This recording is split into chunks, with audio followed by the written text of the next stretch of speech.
সম্মানিত হাজরিন, আমাদের সামনে এই মূল্যবান রজনী আছে, ঈদের রজনী। আমরা যাই কিছু করি না কেন, কোন কাপড় চিরা না ভালো, আমার গল্লে পা হয়েছে কি হয়েছে না, এইগুলি কোনো মুখ্য বিষয় না।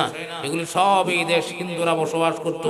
হিন্দুদের পূজার আগ মুহূর্তে এরা নতুন কাপড়, নতুন শাড়ি, নতুন গড় লেপা, নতুন এই নতুন সেই, এইগুলি করে এদের তো কোনো জান্নাত জাহান্নামের কথা নাই। এরা দুনিয়াতেই যা পাগলামি করার করবে। এদের পাগলামি দেখতে দেখতে আজকে মুসলমানের ঘরের ভিতরেও এই কুসংস্কার আইসা জাপ দিয়া পড়ছে।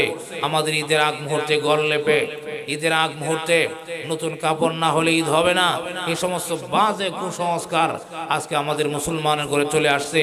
আর এই সমস্ত মুসলমান এই সমস্ত মার্কেটিং করতে দেয়া, ঈদের ঘর লেপতে দেয়া, ঈদের ঘর সাজাইতে দেয়া, তার কিয়ামতের দিনের কবরের মতো ঘরকে সে অন্ধকার বানাইতেছে। আর এই নেক আমলের সময়গুলি চলে যাইতেছে। সুতরাং পাক পবিত্রতা, আপনার পুরান একটা জামা আছে, এই জামা তো আপনার ধৌত করতেই হবে।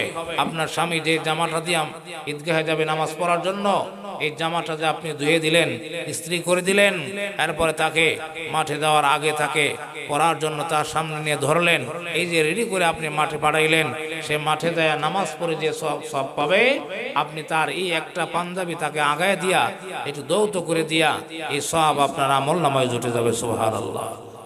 এই জন্য আমরা এই বিষয়গুলির দিকে খেয়াল রাখবো।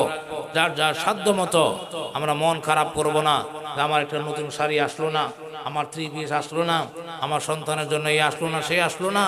আপনি এইগুলি চিন্তা করবেন না। মুসলমান হিসাবে আমি চিন্তা করব আমি কি পরিমাণ নেক কামাই করতে পারলাম, আমার গুনাহ কি পরিমাণ মোচন করাইতে পারলাম, আমি নেক আমল কি পরিমাণ করতে পারলাম। এটা হলো আমার এই ঈদ উপলক্ষে আমার চিন্তার বিষয়।